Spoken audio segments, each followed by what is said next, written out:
মাত্র 25,000 ভারতীয় রুপিতে Poco launch করে ফেলেছে তাদের অসাধারণ gaming phone Poco X6 Pro 5G। আর এই ফোনটিতে বর্তমানে সবচেয়ে পাওয়ারফুল প্রসেসর রাখা হয়েছে।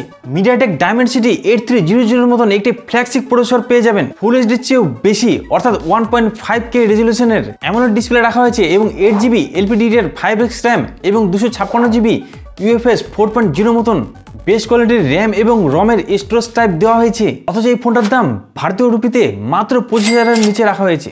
তাহলে আপাত দৃষ্টিতে এই ফোনটাকে একটি বেস্ট 5G ফোন এবং ভ্যালু ফর মানি ফোন মনেই হতে পারে। তবে এই ফোনটা কেনার আগে এখনই একটু ওয়েট করুন এবং এই ফোনটাতে পোকোর তরফ থেকে এমন একটি ছোট কম্প্রোমাইজ করা আছে যেটা অবশ্যই আপনাদেরকে জেনে নেওয়া উচিত এবং সেটা জেনেই আপনাদেরকে এই ফোনটা কেনার সিদ্ধান্ত নেওয়া উচিত।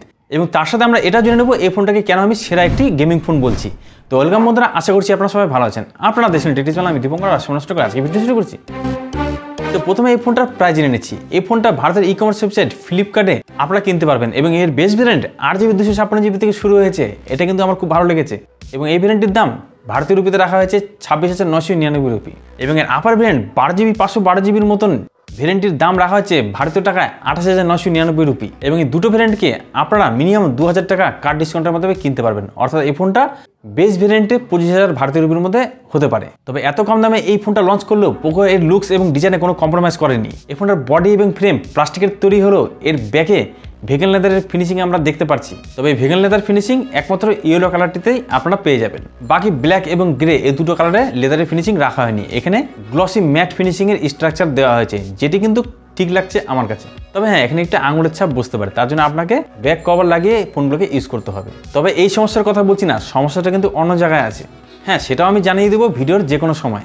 তবে এই ফোনটা চড়াতে মাত্র 8.4mm রাখা হয়েছে এবং ওজনে মাত্র 190 গ্রাম রাখা হয়েছে এবং এর ক্যামেরা মডেলটি একদম বক্সি আকার রাখা হয়েছে, যেটি প্রিমিয়াম ফিল রাখছে আমার কাছে। আর সামনের ডিসপ্লেটিও কিন্তু খুব অসাধারণ পেয়েছেন, একদম বেজেললেস এই ফোনটাকে আমরা দেখতে পাচ্ছি। আর চিনটি তো নেই বললেই চলে, বলতে গেলে একদম প্রিমিয়াম লুকে এই ফোনটাকে আমরা দেখতে পাচ্ছি। তাছাড়া এখানে আপনারা ডুয়েল স্টুডিও স্পিকারের সাপোর্ট পেয়ে যাচ্ছেন এবং ডলবি অ্যাটমসের সাপোর্ট আছে। অর্থাৎ এই ফোনটাতে মিউজিক খুব সুন্দর শোনা যাবে। অর্থাৎ মিউজিক লাভারদের জন্য এই ফোনটা একদম বেস্ট হতে পারে। তবে এখানে 3.5mm এর অডিও জ্যাকের ছিদ্রটি রাখা হয়নি, তার বদলে এখানে আয়ার ব্লাস্টার পেয়ে যাচ্ছেন। মানে ঘরের ইলেকট্রনিক জিনিস অর্থাৎ টিভি এসিগুলোকে অনায়াসে রিমোটের মাধ্যমে কন্ট্রোল করতে পারবেন এবং এখানে NFC সাপোর্টও পেয়ে যাচ্ছেন এবং ডুয়েল সিমের সাপোর্ট আছে। অর্থাৎ একটি সিম একটি মেমোরি কার্ড ইউজ করতে পারবেন বা দুটো সিম ইউজ করতে পারবেন এবং এই ফোনটা IP54 রেটিং প্রাপ্ত, অর্থাৎ হালকা ছিটে ফোটার থেকেও এই ফোনটা রক্ষা পেয়ে যাবে। আর যেহেতু এটি একটি 5G ফোন, সেহেতু এখানে 14টি 5G ব্যান্ডের সাপোর্ট রাখা হয়েছে, মানে 5G নেটওয়ার্ক নিয়ে কোনো চিন্তা নেই এই ফোনে। আর এই ফোনের ডিসপ্লেতে ফিঙ্গারপ্রিন্ট আলোক স্ক্যানারটিও রাখা হয়েছে, যেটি কিন্তু ইউনিক একটি ফিচার্স, কারণ পোকো ইতিমধ্যে এর আগে কোনো ফোনে ইন ডিসপ্লে ফিঙ্গারপ্রিন্ট স্ক্যানার দেয়নি। এবং গোরিলা গ্লাস 5 এর প্রোটেকশন এখানে রাখা হয়েছে।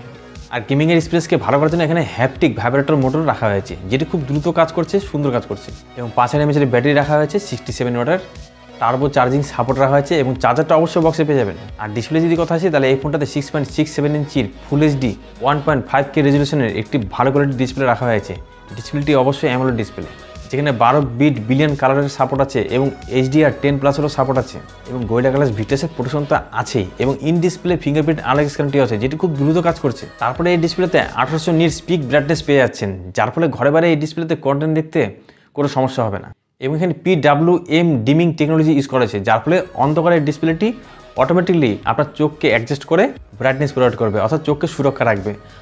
এক কথা বলতে গেলে বেস্ট কোয়ালিটির ডিসপ্লে পেয়ে যাচ্ছেন এই ফোনটাতে। অর্থাৎ এই ফোনের ডিসপ্লেতে কোনো কম্প্রোমাইজ করা হয়নি, এমনকি এর প্রসেসরে কোনো কম্প্রোমাইজ করা নেই। এখানে 4 nm বেস করে তৈরি মিডিয়াটেক ডায়মেনসিটি 8300 আল্ট্রার মতন একটি সবচেয়ে পাওয়ারফুল প্রসেসর ইউজ করেছে, যে প্রসেসরটিকে আমরা স্ন্যাপড্রাগন 8 জেনারেশন 2 এর প্রসেসরের সাথে তুলনা করতে পারি। অর্থাৎ অন্টুডু স্কোর এখানে 1.4 মিলিয়নের মতন পেয়ে যাচ্ছেন। আর এই প্রসেসরটিতে হিটিং ইস্যু একদমই পাবেন না এবং free fire, call of duty এবং BGM এর মতন গেমগুলোকে আপনারা অনায়াসে 90 ফ্রেম পার সেকেন্ডে স্মুথ কোয়ালিটিতে খেলতে পারবেন এবং 60 ফ্রেম পার সেকেন্ডে HDR কোয়ালিটিতে খেলতে পারবেন। অর্থাৎ বুঝতে পারছেন গেমিংয়ের জন্য একটি বেস্ট প্রসেসর রাখা হয়েছে এখানে। আর মাল্টিটাস্কিংয়ের জন্য একদমই চিন্তা করতে হবে না, এটা মাল্টিটাস্কিং কিং ফোন বলতে পারেন। আর সফটওয়্যারের পোকো এখানে কোনো কম্প্রোমাইজ করেনি। অ্যান্ড্রয়েডের লেটেস্ট ভার্সন অ্যান্ড্রয়েড 14 রাখা হয়েছে, যেখানে প্রথম কোনো ফোনে আপনারা হাইপার ওএসের মতন কাস্টম UI দেখতে পাচ্ছেন। তবে আপনারা একদমই খুশি হবেন না যে MIUI না থাকাতে এখানে কোনো অ্যাপ ইনস্টল দেখতে পারবেন না। এখানে অলরেডি বেশ কিছু প্রি ইনস্টল অ্যাপ রাখা হয়েছে, যেগুলোকে আপনারা একে একে আনইনস্টল করতে পারবেন। এবং অ্যাপগুলোকে আনইনস্টল করার পরও দেখা গেছে মাঝে মাঝে পপ আপ কিছু অ্যাড শো করছে, অর্থাৎ সফটওয়্যার এক্সপিরিয়েন্স কিন্তু হালকা হলে আপনাদের ব্যাঘাত ঘটবে। তবে হাইপার ওএসের বেশ কিছু সুবিধা আছে, বেশ কিছু ফিচার্স আছে, সেগুলো জানতে হলে আমি একটি ভিডিও বানিয়েছি, আপনার দরকার পড়লে আই বাটনে গিয়ে দেখে নিতে পারেন বা এই ভিডিও শেষে আমি লিঙ্ক দিয়ে দেবো। তবে আমার মতে এত দামের একটি ফোনে এরকম সফটওয়্যার এক্সপিরিয়েন্স রাখা উচিত না, আরও ভালো কোয়ালিটির সফটওয়্যার এক্সপিরিয়েন্স রাখা উচিত ছিল পোকোর। তবে এক্সপিরিয়েন্সের দিক থেকে নিরাশ হতে হলো, আপনাকে পোকো 3টি নেক্সট ওএসের আপডেট দিবে, অর্থাৎ অ্যান্ড্রয়েড 15, 16, 17 পর্যন্ত ওএস আপডেট পেয়ে যাবেন। 1 বছর পর্যন্ত সিকিউরিটি আপডেট পাবেন, অর্থাৎ 4 বছরের সিকিউরিটি আপডেট প্রোভাইড করবে পোকো। আপনারা হয়তো এতক্ষণে বুঝতেই পেরেছেন যে কম্প্রোমাইজটি কোথায় করা হয়েছে। হ্যাঁ, এর ক্যামেরাতে একটু হলেও কম্প্রোমাইজ আপনাদেরকে দেখতে হতে পারে। এখানে মেন ক্যামেরা হিসেবে 64 মেগাপিক্সেলের OIS বা EIS সেন্সরযুক্ত ক্যামেরা রাখা হয়েছে এবং 8 মেগাপিক্সেলের একটি আল্ট্রা ক্যামেরা রাখা হয়েছে এবং তার পাশে 2 মেগাপিক্সেলের একটি ম্যাক্রো সেন্সর ক্যামেরা রাখা হয়েছে এবং সামনে মাত্র 16 মেগাপিক্সেলের একটি সেলফি ক্যামেরা রাখা হয়েছে। তো ফ্রন্টের ক্যামেরাতে অল্প হলেও কম্প্রোমাইজ করে রাখা হয়েছে, অর্থাৎ বুঝতে পারছেন সেলফি ক্যামেরাতে এখানে কম্প্রোমাইজ আমরা দেখতে পারি।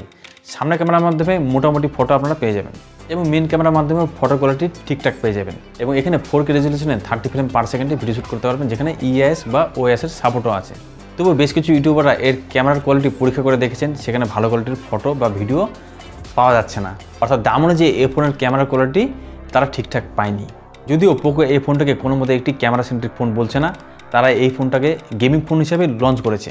তো আমি আপনাদেরকে একটা কথা বলবো, আপনাদের যদি ক্যামেরা প্রায়োরিটি হয় তাহলে এই ফোনটা আপনাদের জন্য একদমই নয়। হ্যাঁ, গেমিংয়ের জন্য যদি আপনাদের একটি ফোন দরকার হয় এবং বাজেট 25 থেকে 30,000 ভারতীয় রুপি হয়, তাহলে এই ফোনটা আপনারা নিঃসন্দেহে কিনতে পারেন। তো বন্ধুরা, এই হলো পোকো X6 Pro 5G ফোনটার সম্পূর্ণ স্পেসিফিকেশন। তো এই ফোনটাতে যে কম্প্রোমাইজ করা হয়েছে ক্যামেরাতে, সেই সামান্যতম কম্প্রোমাইজটাকে ইগনোর করে আপনারা কি এই ফোনটা কিনতে চাইছেন? কী মতামত আপনাদের অবশ্যই কমেন্ট করে জানাতে পারেন। আর ভিডিওটি ভালো লাগলে এখন একটি লাইক করতে পারেন, আর চ্যানেলে নতুন এই ভিডিও দেখছেন তাহলে এখন টেকটিক্স বাংলা চ্যানেলটিকে সাবস্ক্রাইব করে রাখেন। তো আজকে ভিডিও এখানে রাখছি বন্ধুরা, দেখা হবে আপনাদের সাথে নেক্সট কোনো ভিডিওতে। আজকে টাটা, বাই বাই।